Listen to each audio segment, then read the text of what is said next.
So what we're looking to do today is we're going to be taking this K&N cold air intake and we're going to be installing it in this new Chevy Silverado ZR2 and replacing the factory intake.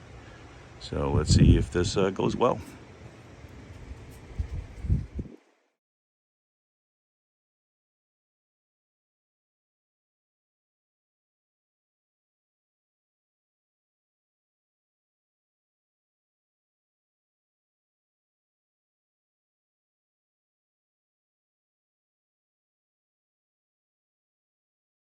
Okay, and here's all the parts laid out for you.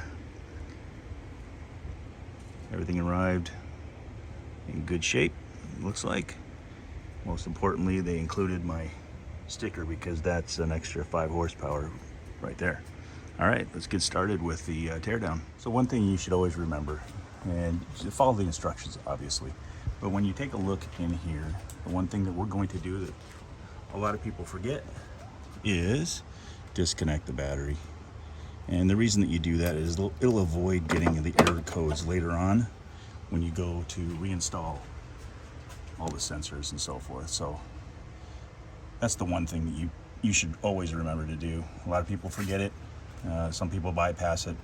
In the past, I've been one of those that did not disconnect the battery, and of course I got those error messages. So definitely make sure you disconnect the battery.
Sorry, I had to stop my video there.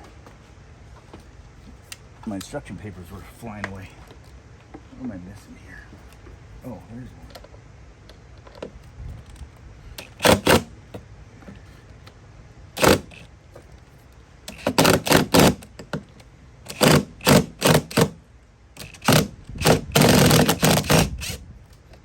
Wow.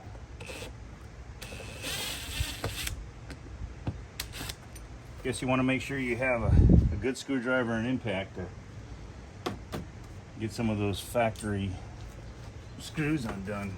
Good grief. All right. Now let's get some of this stuff out of the way.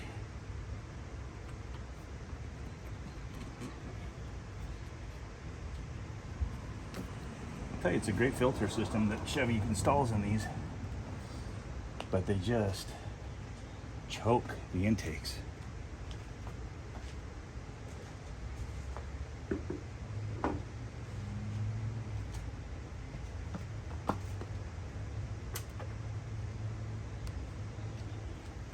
Oh, more papers blowing away here. I'm gonna go chase those down. All right, let's get back to it here. All right, so what do we need now to get this thing out of here?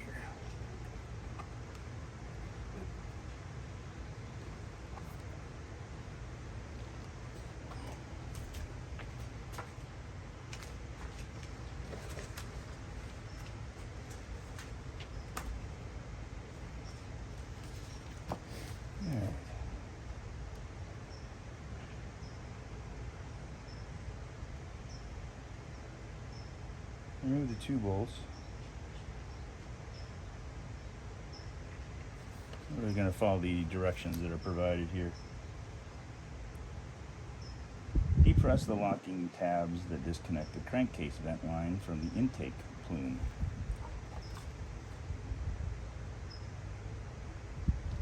All right.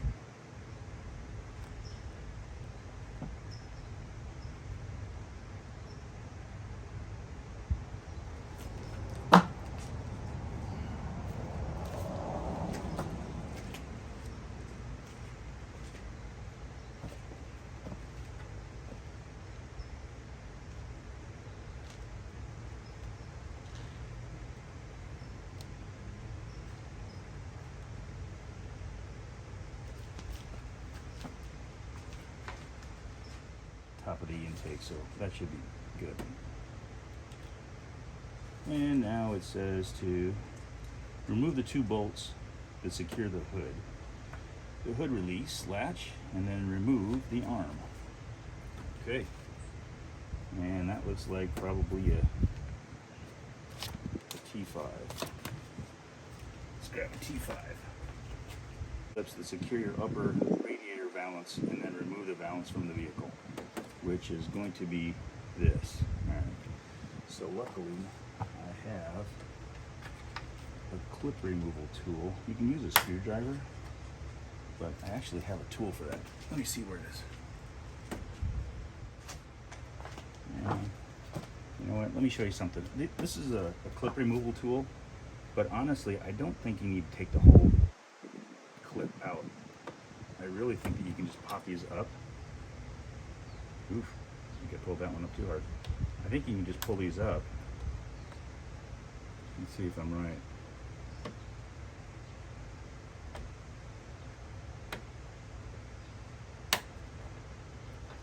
I think you just pull these up like that. I don't think you need to take them all the way out. Although, I think I pulled that one up too hard. Alright, let's pop all these out.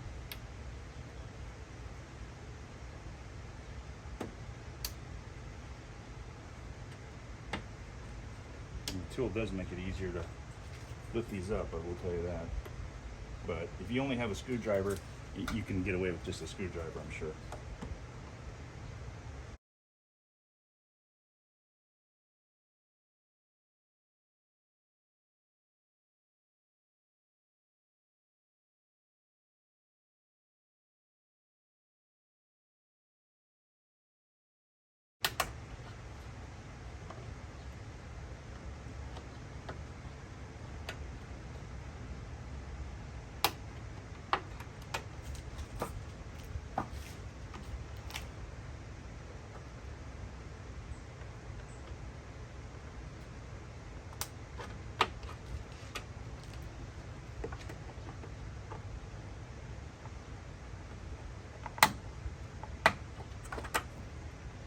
Yeah, they come out completely pretty easy.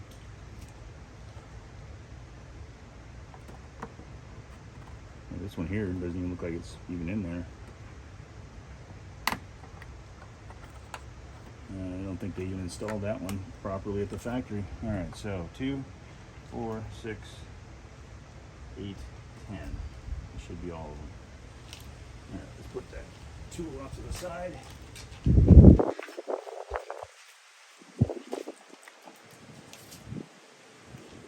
Yeah, it says release those.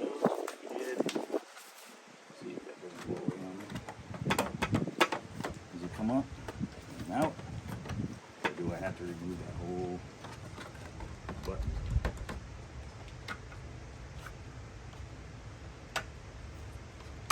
Alright. Looks like we have to remove these buttons altogether.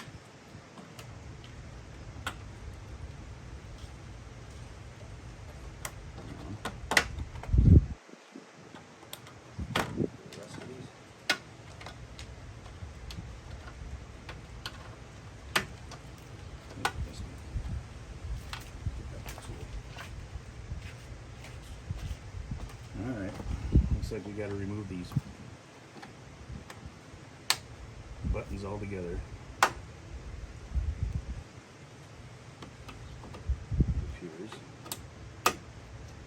I thought that we could get away with not having to, but I was wrong. These buttons look like. And this one here doesn't even look like Chevy even plugged it in there all the way. We'll plug it in there when we reinstall this.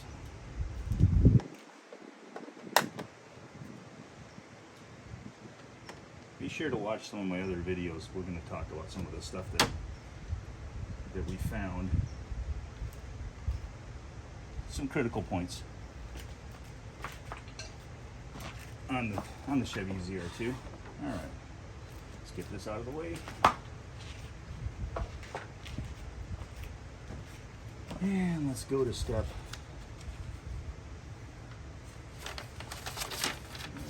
This is here. tell you, K&N does provide some great instructions. It's been a while since I've done this on another vehicle. All right, so remove the plastic retaining clip that secures the fresh air intake duct to the core support. Okay, got the tool.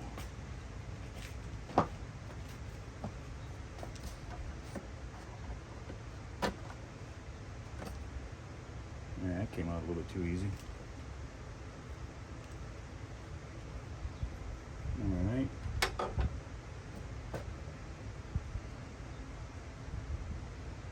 And now, using small 90-degree pick or smaller tool, release the locking tab.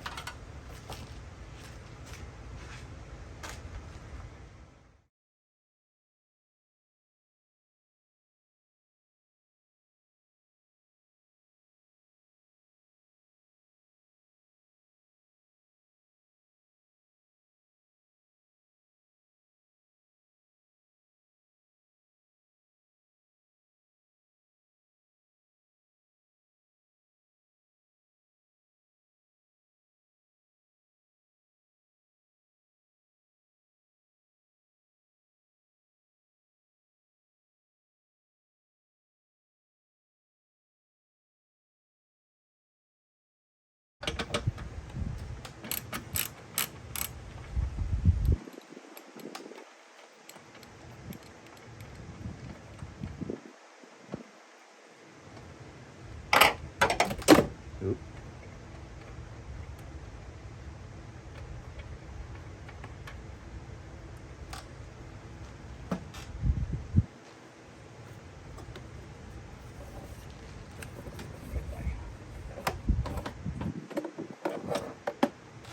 Wrench out of there. And those of you that are wondering, that's a 3/8 down there. To get that off. Let's see if it allows me to take this thing out. I don't understand. The last time I did one of these, I could have swore we took this off first, but anyway, I'm trying to follow the directions that K&N has put out here on this sheet.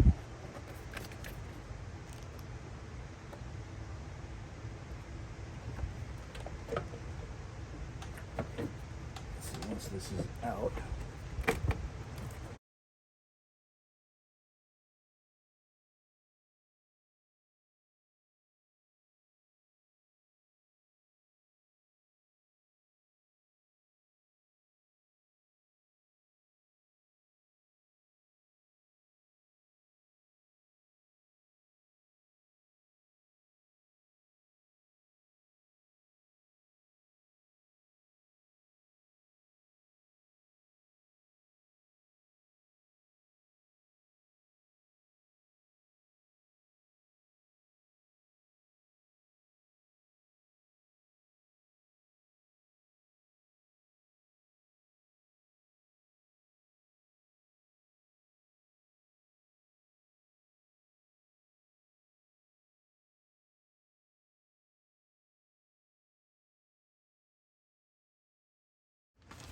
all right, for this next step, let's see if this is even in frame, if you can see that or not.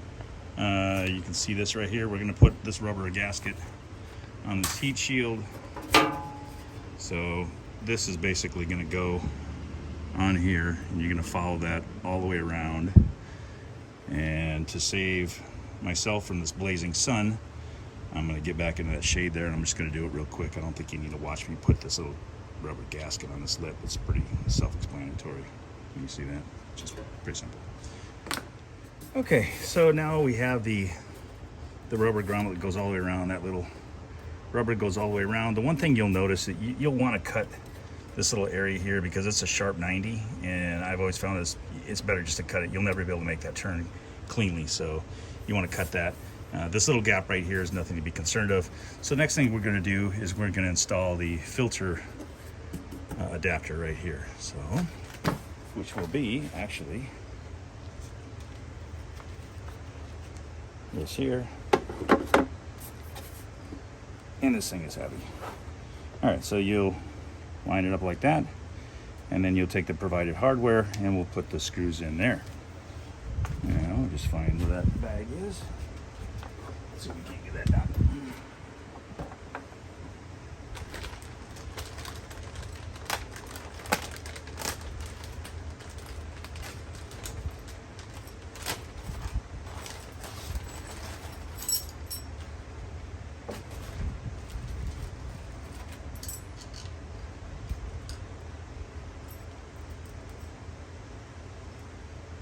And of course we got another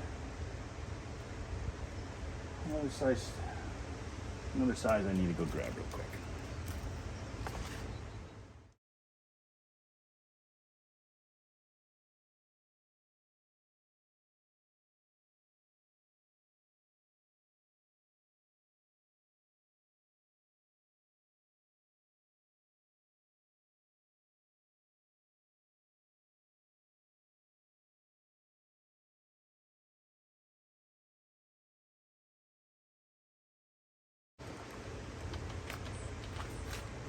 Okay.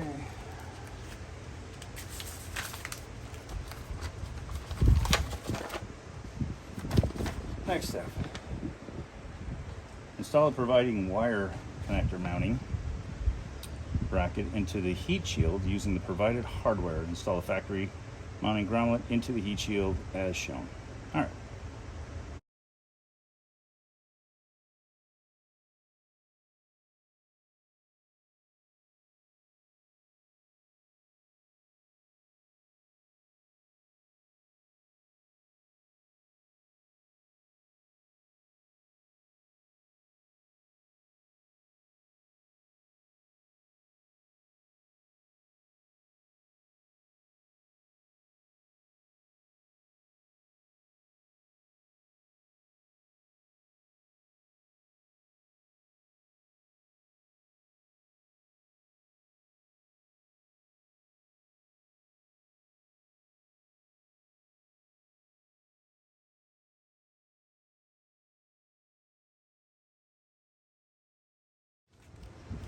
So the directions say to install this here.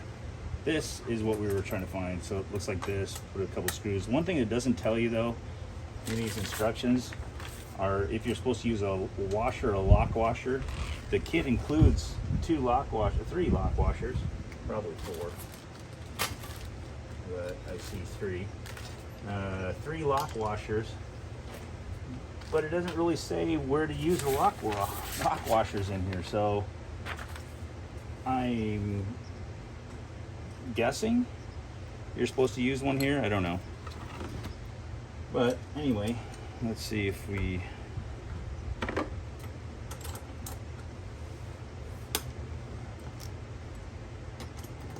get this.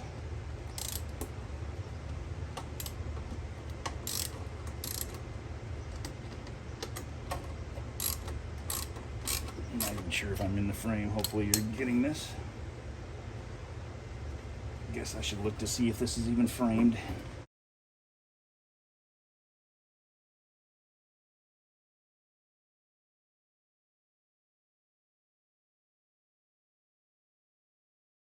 And it doesn't really say whether you're supposed to do that or not, but I did. It says install the provided wire and connector mounting bracket into the heat shield using the provided hardware. But it doesn't say. All right.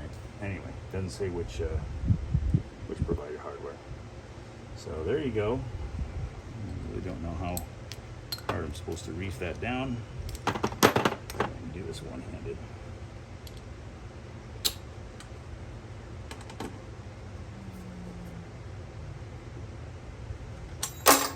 That should be good. There's the wiring harness.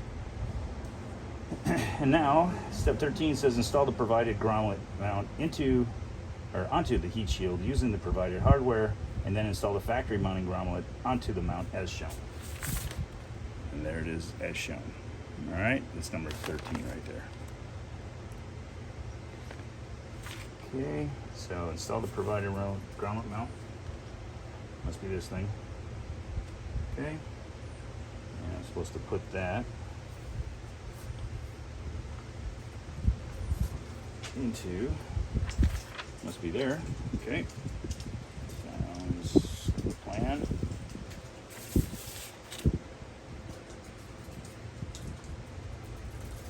I guess it goes this way.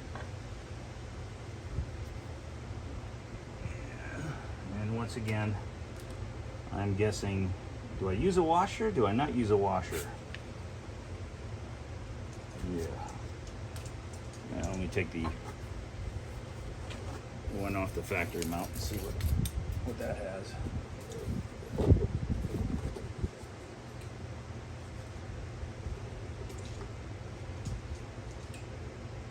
Oh.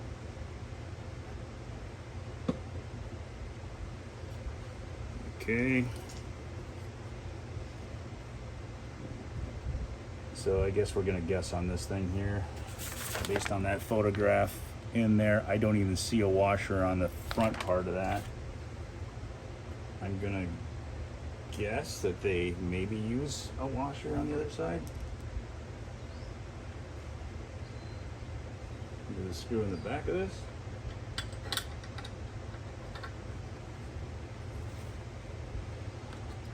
Yeah.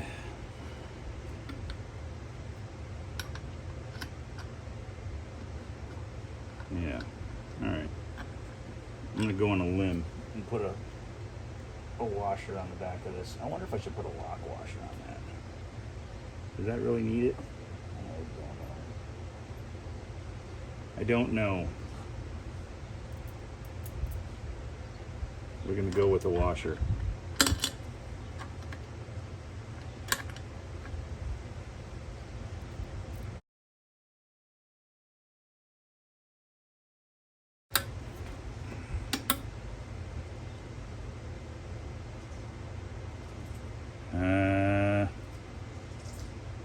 Eeny, meeny, miny, mo. I guess we'll go, I don't know, try it that way, I guess.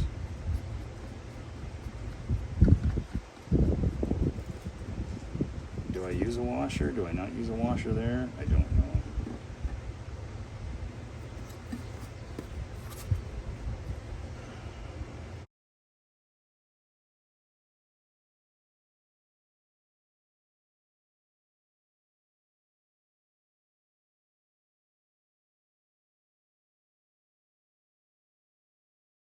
That should be good. Let me take this groundlet, put that over there. That looks pretty close to the picture. Step number 14 says install the heat shield assembly into the vehicle so the mounting groundlet slides into the factory mounting hole. Slide the fresh air intake scoop into the opening in the heat shield and resecure to the core support with the factory clip. Secure the heat shield with the factory nut removed in step number 9. All right. Did you get all that?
do a quick install. It'll be easy.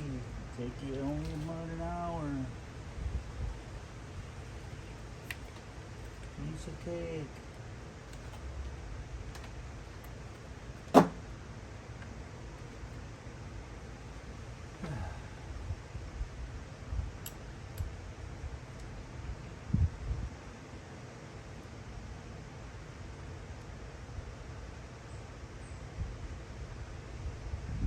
Allow yourself a couple of extra hours for unforeseen issues. Yeah, it's not that difficult if I did this every day, but it's changed a little bit since I've installed this on another vehicle.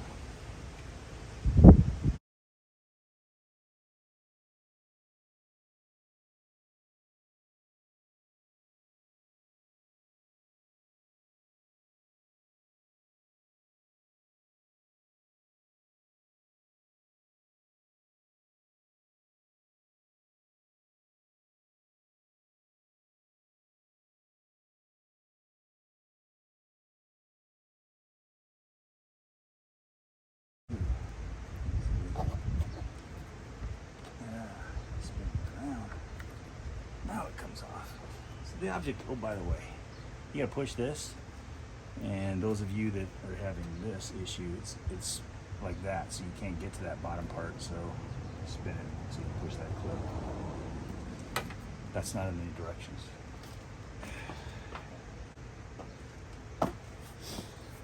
Let's see if we can get this in here now.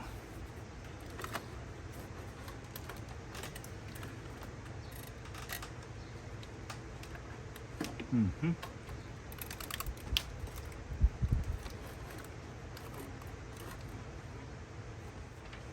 All right, so let's try this one.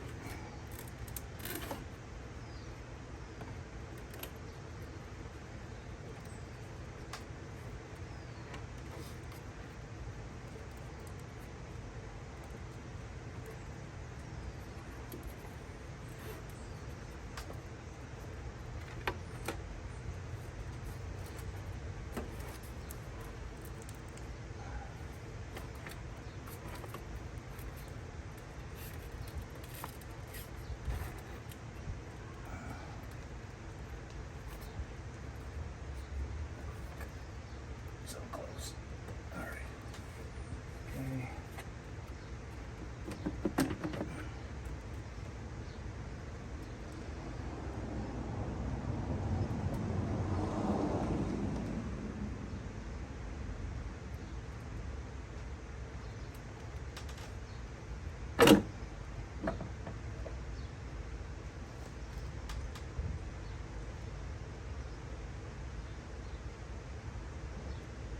I think that's it.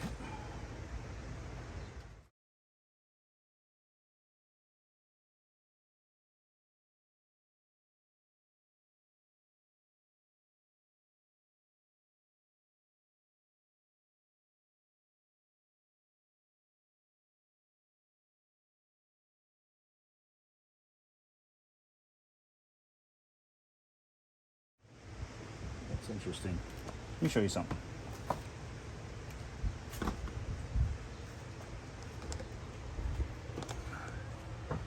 So you see that little hole? See that hole right there?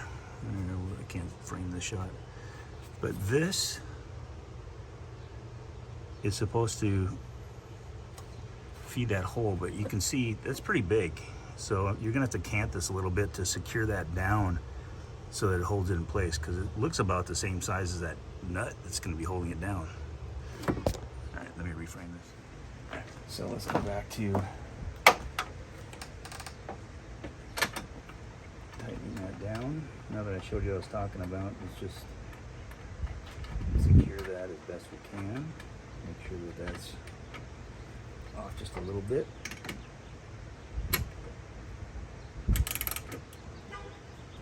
That should be good and tight.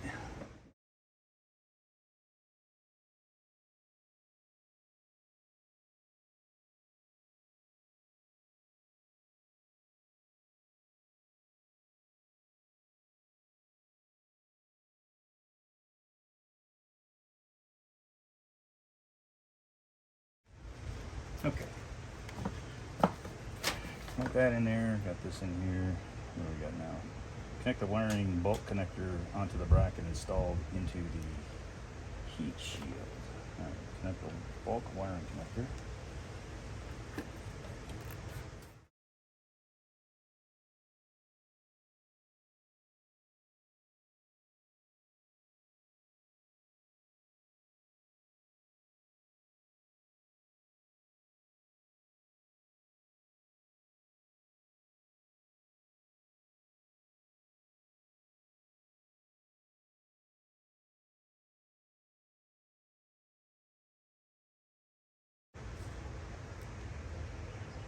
Reinstall the valance.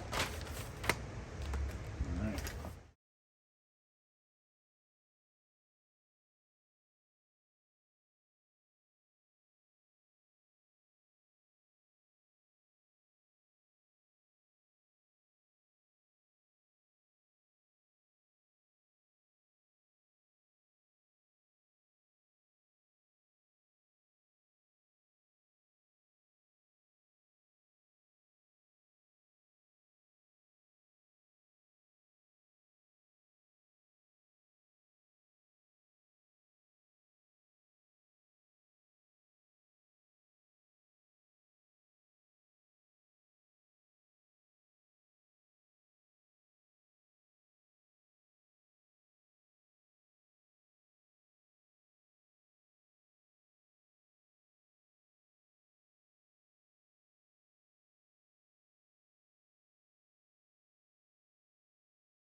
Started first. You see how these things are painted? So because they're painted, they're kind of a pain to get started. Yeah.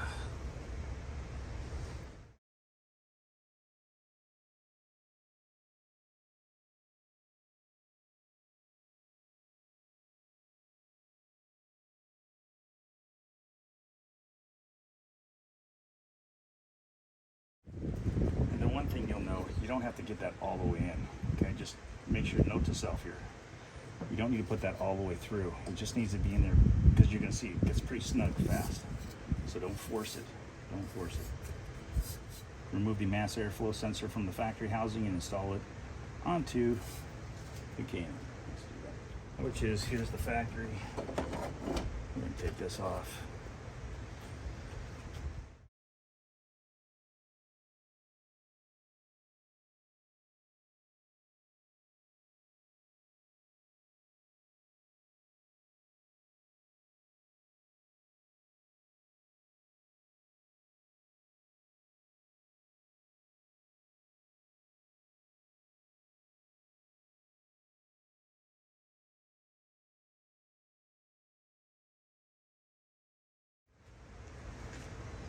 All right, got the tube in there, connected the airflow sensor back on, but these painted hose clamps are a nightmare. I just had to go lock these down in a vise to break that one loose. Crazy.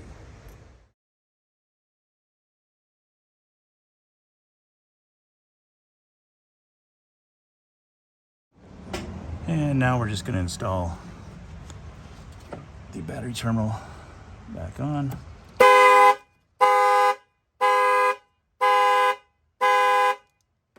All right. Note to self, have remote control ready to hit unlock when you reconnect the battery. Anyway, I'll install, I should say. And there she is. And the worst part is we've got another Silverado ZR2 coming. Not looking forward to installing another one of these.